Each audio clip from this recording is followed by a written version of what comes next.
I'm not leaving and you can't make me.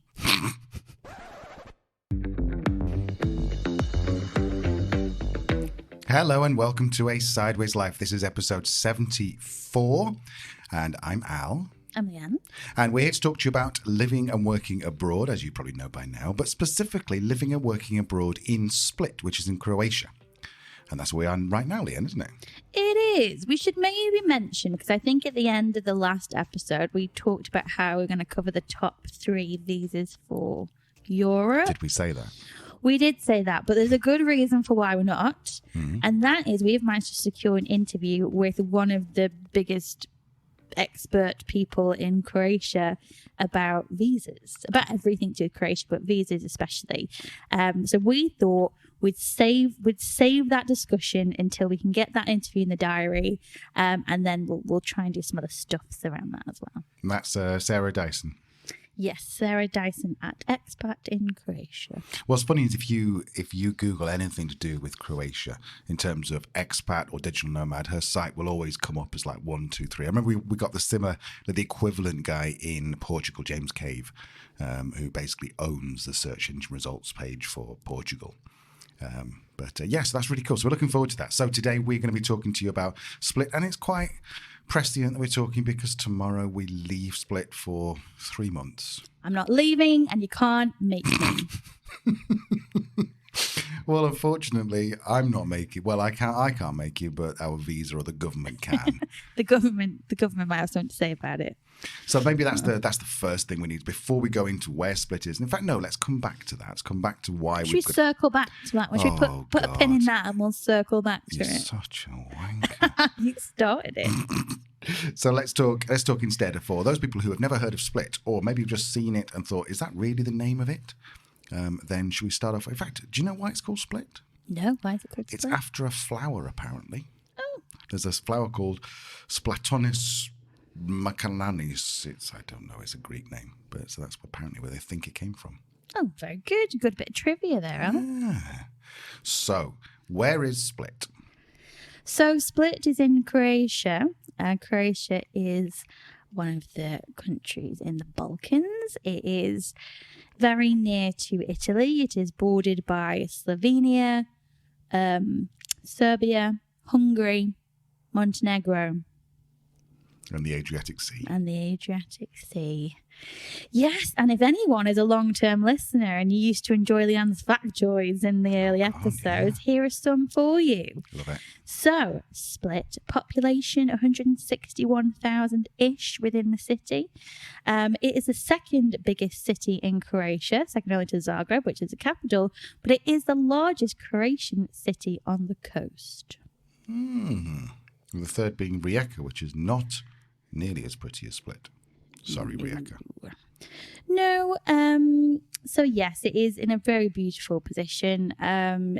Weather is typically continental, cool, wet winters, warm, dry summers.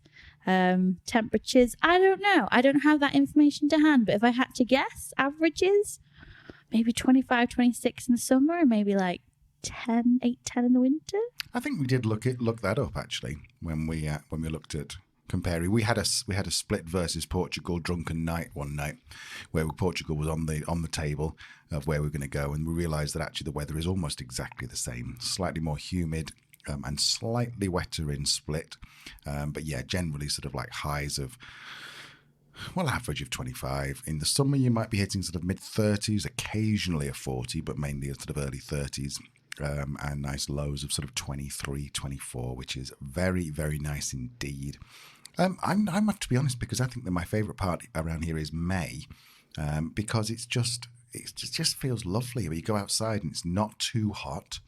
The sun is just beautiful. There's a nice cool breeze, so you just don't get too hot. And I thought it was lovely, May. It's great. And also the tourists aren't here yet. Well, they've just arrived this week. They're coming for you. What were we chatting to? I think when we spent Croatia, we spent summer 2020 in Croatia in kind of peak pandemic. We were chatting to one of the like the hotel owner's like, oh yeah, how's your season going? What's this? And he was like, the tourists are always coming. The German tourists in particular are always coming. So yeah, if you're here in summer, it is going to be tourist town. That's just the way it is. It's on the coast, of course it is. But yeah, those shoulder months are really quite beautiful, aren't they? We've been in Split for April and May, and it's just been stunning. It is. And just in terms of the actual sort of architecture of going, there's kind of the main part of Split, which is the sort of the port, something called the Riva, which is the sort of promenade bit. I met a couple of lads just randomly, and we went for a beer down there, and we ended up, I think we had 6 beers each, and he had a couple of Jack Daniels, and they tried to charge us 200 and something euros, when it should have been more like about 100 euros, maybe at a push, maybe 80. Cheeky, and they basically put on, rather than a 5% tip, they put on a 30% tip. So just be aware of that. It is tourist town. You will pay tourist prices, and you will potentially get ripped off. But potentially. But if you just take a few steps and go further into the old town, there's some lovely bars, some great restaurants. We've never had any problem down there. And just further out, like are we talking about areas now? Well, yes, let's talk about areas. Because we've been to several different areas. One about maybe 6 kilometres from the centre of Split. And I forget what it's called. Visoka. And it's near the... Visnota. Yeah, we did not like that. That was not a great area for us. It was near the city of... what's it called? The mall? Split City Mall? Yeah, Split City Mall or something. Something like that. There's 2 main malls. Mall Joker. of Split, I don't know. Yeah, there's Joker in that one. And so for us, that was not a great area. We looked at lots of different areas. The town centre, we looked at one apartment where he wanted 50,000 euros for the year. Lol. Yeah, no chance that was going to happen. Excuse me. And then we found this place called Feruli, which is near Bacvici Beach. It is by the hospital. Maybe 20-minute walk from the town. Yeah, about that. I mean, let me get in the map. So I've got the map of Split up, and you'll see it's like a peninsula. It's like a horizontal peninsula, kind of the main kind of city centre of Split and the surrounding areas. And I mean, I think if you're coming for a short break, then I think Old Town is the only real place to consider, because you want to be near to everything, you want to be looking around, you want to be easy access. Short being like 2 or 3 days. Yeah, like a long weekend. And the city centre, the Old Town, really is as beautiful as its reputation kind of suggests. It is stunning, and on a sunny day it is just, it honestly takes your breath away. It made me a bit emotional the first day that we were in Split, because it is just stunning. So I think, yeah, short trips, Old Town, or if you're perhaps wanting to get a bit more into the nomad scene, if maybe you're single or a young couple with, party on your mind, then the Old Town might be a good choice as well. If you have a car, if you're driving, parking is a problem. It's next to you. So yes, that's something to bear in mind. So if you're in the map with me, go on. I'll give you a second. Google it. Split. Split. Yes, Split, Croatia. Got it? Okay, great. So you'll see. You're such an idiot. So you'll see it's like this horizontal peninsula. So you've got the kind of Split Old Town, kind of, slightly in the middle, slight to the left. You're going to then see this green bit, which is called Varosh. Varosh is really pretty, isn't it? It kind of has a lot of, it has a couple of ports on there, and then it has this massive like park thing, which is all pedestrianised, that is lovely for dog walks and the like. So I think Varosh is a pretty good area, isn't it? If you want to be close to the centre, but maybe have a little bit more greenery. Mm-hmm. And then Feruli is sort of where we are right now, by the hospital. I think we are 1 row back from the beach. And bear in mind, it's a pebble beach, although Bacvici is sand, but it's most of Croatia's coastline is pebble, but it's absolutely beautiful. And you walk out in the morning, we go for a dog walk, and I still can't believe that you look out across the sea and see the mountains of further down, sort of Imotski and that kind of thing, just in the distance. And you see Brač, the island, it's only 20 kilometres away, and it's just stunning. So Feruli, for me, is the place. Varosh is definitely a good place to look at. These are obviously a little bit more expensive. If you really are on a budget, then maybe the Mall of Split, if you're looking for a longer term, you can get stuff for €350 up there, but you will be kind of high-rise, one-bed apartments. Whereas for Ruli, the prices, were you onto the prices yet? Not quite, no. And I think it is, you can get some very, very affordable places in Visoko, but as we said, as an area, it's not, we didn't particularly enjoy it as an area, and we've spoken to other people since who explored that area and agreed with us. So yeah, I mean, I think if you're looking for kind of something a bit quieter, beachy, Friuli is a bit more pricey because it's close to the town. Check out a place called Jnian, which is Z with a little hat, Njan. There's lots of new builds around there. Lots of Airbnbs, really beautiful beaches. It's under development, isn't it, Jnian? Like, there's lots done, but there's lots that needs to be done as well. So it's not quite as polished as like your Friuli or Factoids, but it's great. And particularly if you have a dog, brilliant. So many dogs around there. We actually spoke to somebody and they gave us a really good tip, didn't they? Remember the lady that you met in the dog park? And there's a road called, let me just get my map again. Just literally like an old woman looking at the map. Polichka Cesta is the kind of the main road that runs kind of into Split. Parallel with the beach, with the sea. Yeah, parallel to the sea. And she kind of said to us, anything under that is fine. It's generally cool. It's great. Anything above that can be a bit more hit and miss. So general rule of thumb, stay under that main road and you'll probably be all right. So I think if you're listening, you're going, well, how many places are you going to tell us? Well, our favourite is Firuli, Firule. The next sort of district along is called Bacvice. I'm sorry, that's probably not the right way you say it, but it's Bacvice. And you'll see it's literally the next bit along. And then Varos, which is Varos with the S with a little hat on it, is the other third place. So those are our top recommendations if you're looking for a longer term place in Split. Yes. And so let's talk about prices. So we'll tell you what we paid for our Airbnb for 2 weeks. Do we have to talk about it? For every week we're in Split, because we're in short term, so we did Airbnb. So we did 5 weeks in one place and 2 in another. I'm sorry, that's my phone. That's proper old school noise, that wasn't it? Do you just remember that? And we're like, oh, someone's getting a message. And they go, dee, dee, dee, dee. If you are under 30, you won't probably get that, but there you go. Apparently, that little noise you hear is Morse code for SMS. Really? Yeah, and that's like the network going, there's a short message service, SMS. Another great bit of trivia, Al. You're on fire today. I know. So those are the 3 areas. In terms of pricing, we paid about the same for Visoko, which was horrible, and for Ruli, roughly about the same, which is about £900 a week, is it? No, about 500 a week. Is it only 500 a week? Well, we only paid 500 to be here. We've been here for 2 weeks, so we paid 1,000 to be here for 2 weeks. Ah, okay.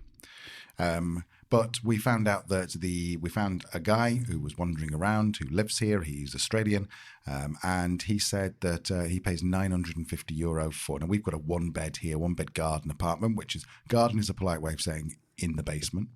It's not really the basement. It's just that we've got a little garden outside. It's lovely, but we only have one set of windows in the whole building. So his 2-bed is about €950 a month. So we've always said that if you look on Airbnb, roughly what they charge a week is roughly what you'll pay a month all year round. I mean, that doesn't really apply to winter, but just sort of spring, summer, what they're charging. Not August. Forget August, because August is always ridiculously expensive on Airbnb. But roughly, if you look at June, how much they want for a week is roughly what you'll pay a month. Yeah, and that does seem to have worked here. It's worked in Spain. So it's, a rough kind of thing. Then, that's the thing. Airbnb is expensive in Croatia. It's in general, it's particularly expensive in Split. It's not a very cost-effective way of doing it. So if you're here longer, then I would suggest definitely getting what we had. Look back to the other episode the other day. Boots on the ground, talk to people, and get to the agents, talk to locals. Short stay. We can budget for that, but long term, you need to be going local. There's a great, if you're from the UK, think sort of Exchange Mart. No, not Exchange Mart. What's the marketplace now? eBay. There's eBay. Then there's something kind of equivalent over here called I'm sorry for Croatian speakers. I'm going to butcher this. Njujskalo. Can you spell it? Njus and then Kalo. Njujskalo. Is that the same site we found our history home on as well? Cool. Now, bear in mind this is all in Croatian, so I recommend you use Chrome, where you can translate the screen or translate the web page into English. But we found our first place on there, and it was, I think we told you before, it was on for quite a bit more than we paid for it. So just look around, and hopefully you'll find somewhere decent in Friuli or the area you want to be on that website. Yeah, and I think in terms of areas as well, what was really nice about Split as somewhere to be is it's quite a good place to explore kind of Dalmatia from as well, particularly if you're interested in the islands. I think we've had episodes before dedicated to Brač. We've talked about Corčula before. We spent a bit of time in Hvar. It's a very different pace of life, but it is beautiful, and there's so many direct ferries and car ferries from Split, so it's a really good place to explore the Dalmatian islands from as well. Definitely. So you can probably tell by now that we are in love with Split. We will be coming back in September for I'm not leaving. You can't make me. We will be coming back in September, and we'll be looking in Friuli as the area I think that we'll be looking at. So what else have we got to talk about in Split? So we one of our talking points was culture. Mm. You put that one down. Do you mean like culture, like potential culture shock, or what generally it's like? Or I think mainly just like, what is it like living in Split? So we can compare it to, for example, if you want to live in Zagreb, then it's very city-like. If you've ever lived in a city like Manchester, it's kind of similar. There's lots of things going on. It's quite, whereas the Dalmatian sort of lifestyle or culture is very much more relaxed. They're canny when it comes to business, and they know that their business is tourism, and they also know they've only got about 20 weeks a year where they can really make some dollar. So you will see things happening, popping up in for the tourists. But in terms of the actual culture, it seems very much that very Mediterranean. People will go and have coffees in the morning. They might sit there, and that's the other thing which is weird, is that you can order one coffee for about 12 kuna, which is about £1.30, maybe about €1.50. And you can sit there all day. Well, not all day, but you can sit there for like 2 hours with that one coffee on the beach, reading your book or checking your emails or whatever. And you do see a lot of people doing that. There's a lot of dogs that we've seen, which tend to disappear around August just because of the tourists. They're not really allowed on the beach anytime, but everyone ignores that. And then in August, they're not allowed on the beach. But the culture generally is very laid back, I think. Would you agree? yeah, I would. It is very laid back. I'm not sure it's quite as laid back as if you've ever spent time in Andalusia. It's not quite a mañana situation. There's a bit more hustle than that, but I think it seems quite balanced, and if there is kind of a tilt, it goes to more towards life than work. Yeah. But yeah, and I think as well, it seems very kid friendly. We don't have kids, so I don't know, but I see a lot of them around and they look fine. So I'm sure it's kid friendly. Yeah, and in terms of nomad scene, the nomad scene here is active. Nomad Split group on Facebook is brilliant. You get lots of different tips in there. There's loads of meetups, loads of things going on. Yeah, and I think we've mentioned before, there's co-working spaces that do regular events. I think one in particular that we went to, let me just get it up. There is a post on Instagram, by the way. If you don't follow us on Instagram, rude, go. But there is a post on there where we talked about other things. But yeah, in terms of the co-working spaces, Smart Space, which is in the Old Town, has loads of really great events that we met a couple of people at. And there's also another new co-working place called Scale Up Office, which is worth checking out. If you're into football, then you'll know that Croatia is big on football, mad on football, and there's some really decent players that probably, I think there's some in the Premier League, isn't there? They've come from Croatia. Oh yeah, and in the La Liga as well, some great players. So you'll see there's a local Split team. When you'll see, if you don't know what that's called, then I'm not going to tell you, because the second you arrive in Split, you'll see it spray painted on someone's wall, on a wall somewhere. And also it's got the oldest cathedral in the world, the oldest Catholic cathedral in the world.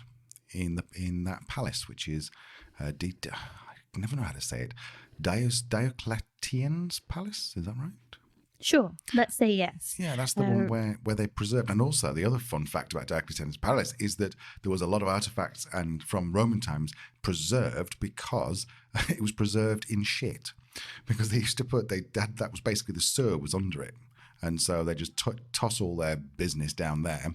And so there's lots of things that are preserved in shit. So I wouldn't want to be the archaeologist who had to dig that out. But yeah, interesting fact. Yeah, and really worth doing a walking tour as well. I can't remember the name of the company that we use, but I think if you just Google like free walking tour Split, it'll come up. And the usual thing with free walking tours, it's free, but you give a generous tip at the end. So yeah, really worth doing. About an hour and a half, and showed you all the good sites. And I think the cool thing about the old town as well is it is very like Sundays are a big thing, isn't it? I'm sure again because it's a Catholic country, it's similar in Spain, but Sundays are a thing. People dress up, people promenade. Yeah, it's just a really nice place to sit, have a bit of lunch. And as well, it's what's nice about it. It is a tourist city, but it's also a working city. So some really great markets. The fish market is really cool. Green market, which is like the big vegetable and flower market, is great. That's one of my favorite days was kind of spending the time wandering around there. Yeah, it's just a really cool city. I just love it. I can't leave, and you can't make me. No, I can't leave. I have to leave. Whatever. I think you've said it enough. I'm getting grumpy now. So what else we got on our little note list? Food. We're coming from Istria, where it's much more.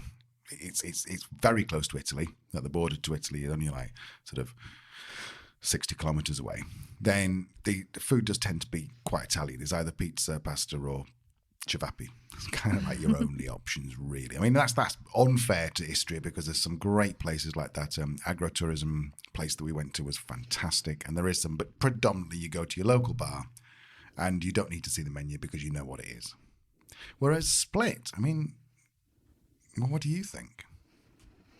Yeah, I agree. I think what Istria is amazing for is like produce. Like you can buy the most amazing produce, and you can go and have the little canobas at like family-run restaurants and have just really simple dishes that are done really, really beautifully well. Things like truffle pasta and just grilled fish and things like that are really, really great. But in terms of like fusion or gastronomy or that type of thing, it is quite traditional in Istria, whereas Split does seem to be a bit more contemporary and a bit more playful with their food.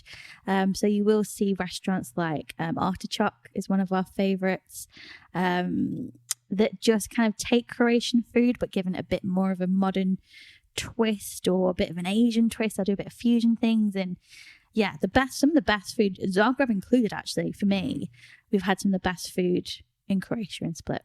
Absolutely. And wines. I mean, Istria is famous for wines, but they tend to be, a lot of them are Malvasia grape, which is lovely, really fresh, lovely wine that you want to be drinking in the sun. There's a lot more red around here, around Dalmatia, particularly from the islands. But if you like white, then Korčula has the Poship grape, which is very famous and really, really nice. We were in Korčula 5 weeks ago. Mm-hmm. And tried it. We tried lots of different poships. They were great. There is the Grashevina. There's lots of different white wines over here, which are fantastic. Someone got an email. Honestly, the lack of professionalism shocks me. Sorry, just turned my phone over. Yeah, I think you're right. And I think, yeah, the wines are great. Anywhere in Croatia, you're going to have great wine. But yeah, in terms of food, I think as well, I'm not sure whether it's just there's more kind of a youth culture perhaps in Split than there is in Istria. So even a place like there's a great restaurant called Bocaria that we've been to a couple of times. Great food. But also on a Saturday night, like Friday night, Saturday night, they have like a DJ in the restaurant. And it's not like really loud, but it has a bit more of an atmosphere to it. It feels very kind of like urban and cool, doesn't it? Whereas it's a bit more kind of quaint and cute in Istria. So it's, yeah, we talked to you before on the podcast that we kind of wanted to try Split because we were lacking that kind of bit more business and that bit more hustle and energy. And I think we've certainly found that in Split. Definitely. I mean, so let's just think about the people who would really enjoy Split. People who are maybe our age, which is Leanne's 31, I think. I'm 37, but thank you. And I'm 45. So if you're the sort of expats, then of our age, yes, there's plenty to be going on. It's there's lots of parties and stuff, which obviously we're in bed before. Are you going to tell the story, aren't you, of the neighbours upstairs? So last weekend, because there's the apartment block we live in, we're guessing there's a couple of Airbnb. So I didn't actually ever lay eyes on them, but I assume they were kids because they sounded noisy. But yeah, I don't know. When you say kids, you mean like 18, 20? Yeah, early 20s. Sounded like there was a shed load of them, but there might have only been 4. But yeah, girls, boys, party music, loud drinks, chatting, singing, and it's sweet, It's a Saturday night, you're like, whatever, have a good time. I remember those days, and it was glorious. And then I was sat having just a little nightcap, as one would say, and it just went quiet, like just dead quiet. I looked at my watch, it was like 11:15. How respectful. Isn't that lovely of them? What beautiful manners these young people have. It was only when I was walking to bed on a Saturday night at 11:55 that I was like, oh, fuck, they've gone out, haven't they? They've just gone out. They've just left their night. And I'm not sure I've ever felt more disappointed in myself and more old than in that one moment. If there's any consolation, I was already in bed. I went to bed about 10:30 on a Saturday night because I was, So, yeah, just bear in mind if you are living here sorry, I was going down the route. So in terms of young people, we don't know. We can't tell you. We're old, but it seemed to be, we saw a big group of maybe sort of 25-year-old lads today, about 15 of them sitting in a beach bar having a great time drinking Aperol. So there's clearly that. There's lots of beach stuff. There's lots of nightlife in town. But for people who are older, I think the only people it might not suit longer term, the people who want somewhere quiet and peaceful. If, for example, you like to sit out at night and just hear, I want to say cicadillas, but that's Spanish, isn't it? But the grasshopper, the crickets, you want to hear those and nothing else, then this is not the place for you. Definitely go to Istria. That'd be a great place. Or maybe one of the islands. I was going to say Var, or maybe some place in Branch. But yeah, in terms of, I think it would appeal to most people who are looking for something so lively. It's a city. I mean, it's a city. So take from that what you will. So where are we up to next? So next, we've covered, I think we've covered a lot of it now. We've talked where it is, we've talked weather, we've talked culture, we've talked food, we've talked areas and islands. We've also talked about the nomad scene. We talked about the cost of rent, cost of other things. I find Croatia a bit unpredictable when it comes to cost. Like, I'm never sure how much something is going to be. Food is generally on the pricier side. We've been places where it's been more expensive. I found Slovenia more expensive for food, like groceries type food. Can you give us an idea of, say, for example, chicken or milk or something like that? Well, no, because I don't take notice of individual prices because I'm so money. But in terms of a weekly shop, we're probably talking about, I don't know, 100 quid, 150 quid. Whereas we've stayed in other places where it's been kind of 20-30% less than that. But then at the same time, services are really cheap. Like, taxis here are I'll rephrase that. Ubers here and Bolts are really cheap. When we were kind of out of town, it must have been about a 15-minute drive into town. I don't think we ever paid more than kind of £5-6, €5-6 for a taxi in. From where we are now, it's like €4 to get into town. But if you take a taxi, though, we were stuck in town, because there's one thing to bear in mind is if you're coming here to Split and you've got the Uber app, is that Ubers aren't allowed in some part of the city centre. So where most of the taxi ranks are, Ubers aren't allowed. So you have to go to a little bit further out. So really, I mean, if you look for, what's that pub called? I always forget it. It's Fabrique. So if you look for Fabrique on Google Maps, then you can get an Uber there, but you can't get it anywhere else not anywhere else, but most of the places in town. So we was absolutely throwing it down one night. We were drenched. The dog was drenched. We got in a taxi. like a normal taxi. And I watched him and he pressed the button. He pressed it like 4 times. When we got in there, I was like, oh, well, this is going to be pricey. And we got back and it was something like 30 quid, was it? Yeah.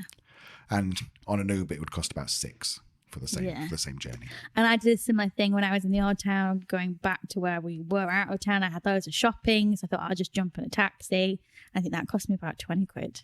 So yeah, super expensive. So and I hate to say it because, you know, I think it'd be better to go with kind of I know some people think it's better to not go with larger companies, etc., etc. But we've spoken to a lot of the taxi drivers that are Ubers, and they are local people, and they are, you know, working hard, and they're very nice and lovely. So yeah, and then other services that blew my mind. I went for my hair done the other day. Got my hair did. I had a half head of highlights, a toner, a cut, and some kind of conditioning treatment. £64. Which to us fellas sounds quite a lot of money, but... Oh, even in Spain, I don't think I can get that done for kind of less than €150. The UK is probably about the same. And I was in there for hours. It is such a good job. Yeah, services are really cheap here.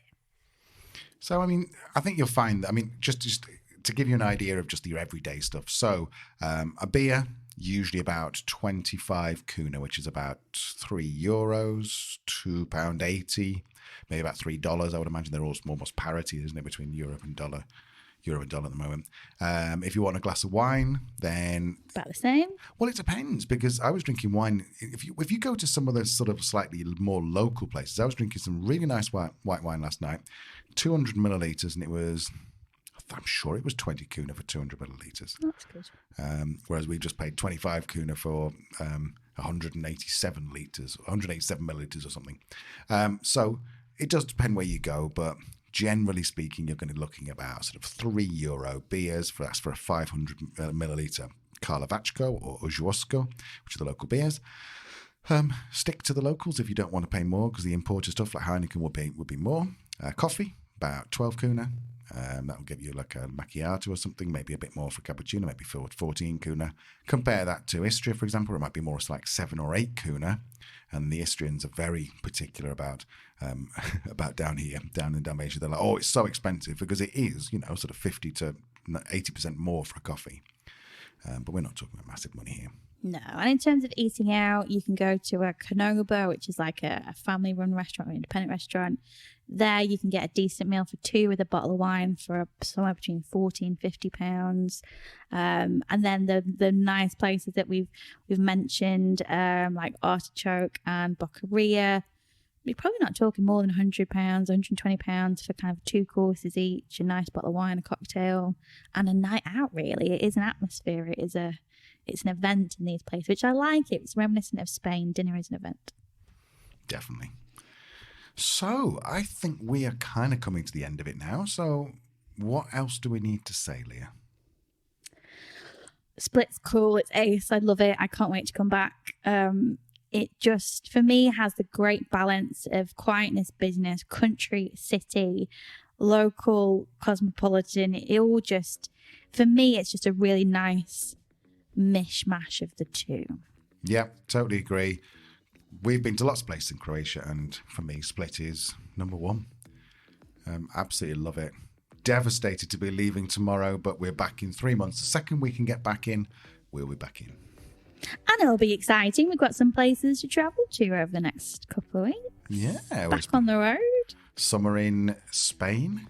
A couple of cheeky nights in Luxembourg. Yeah, that's a bit strange. Then we're going to Belgium, and then probably northern Spain for a bit of wine. And yeah, we'll tell you all about it. So the episodes might be a little bit sporadic over the next few days or next few weeks, because we are travelling quite a lot, but we'll get as much as done as we possibly can. Look out for that interview with Sarah Dyson, which is coming up very soon. Yeah, and keep an eye on our Instagram. If we're a podcast down, there will be activity on there. Absolutely. Right. So I think that's all that needs to be said. So if you're not following us on Instagram, go to Instagram, search for Sideways Life, and we'll see you next time. Bye-bye. Virginia.